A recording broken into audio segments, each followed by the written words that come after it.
Master Google Analytics, track your website. Hey guys, in today's video, I'm going to show you how to master Google Analytics and start tracking your website. So make sure to watch this video till the end, and let's get started. First, head over to analytics.google.com and sign in with your Google account. Click on Start Measuring and set up your account name. Then choose what you want to measure, web, apps, or both. Enter your website name, URL, industry category, and time zone. Then click Create Stream to generate a tracking ID.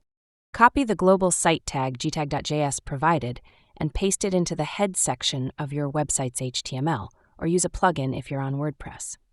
Once it's installed, go back to your Google Analytics dashboard. Click Real Time to confirm if your website is receiving live traffic data. Use the insights to optimize content, improve bounce rates, and focus on what's working best. And that's how you set up and start using Google Analytics. Start tracking smarter today. That's all for the video.